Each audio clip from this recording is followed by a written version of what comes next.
এইটা পূর্ণ খননের জন্য শুভ উদ্বোধন ঘোষণা করলাম। আজকে আমি সত্যি গর্বিত এবং আনন্দিত মনে করছি নিজেকে। এই খালটি 1979 সালে শহীদ রাষ্ট্রপতি জিয়াউর রহমান তিনি নিজে এই খালটি খনন করেছিলেন।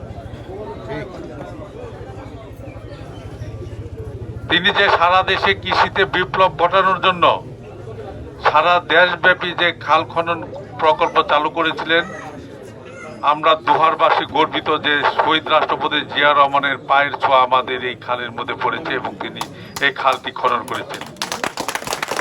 এই খালটি শুধু খাল না, এই খালটি একটি ইতিহাস। এদেশের স্বাধীনতার ঘোষক প্রথম রাষ্ট্রপতি সেনা প্রধান যিনি খাল খনন প্রকল্পের মাধ্যমে এই খালটি উদ্বোধন করেছেন, সেই খালটা আমরা পুরো খনন করার সুযোগ পেয়েছি। এর জন্য পরম করুণাময় আল্লাহর কাছে শুকরিয়া আদায় করছি। এবং এই খালটি আমাদের জনজীবনের জন্য খুবই গুরুত্বপূর্ণ। এই খালের মধ্যে কিছু কিছু স্থাপনা বিগত দিনে তৈরি হয়েছে। গত 17 বছরে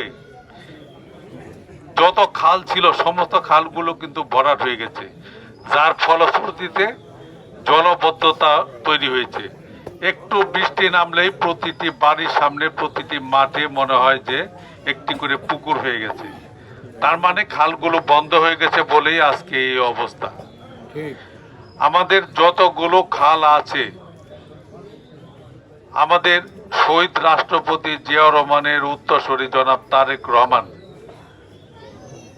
মাত্র 2.5 মাসের সরকার প্রধান, তিনি এসেই কৃষিতে বিপ্লব ঘটানোর জন্য যে সেই শহীদ রাষ্ট্রপতি জিয়াউর রহমানের খাল খনন প্রকল্প হাতে নিয়েছেন, এর জন্য আমরা দোহারবাসীর পক্ষ থেকে, ঢাকা 1-এর পক্ষ থেকে জনাব তারেক রহমান মাননীয় প্রধানমন্ত্রীকে অভিনন্দন এবং শুভেচ্ছা জানাচ্ছি।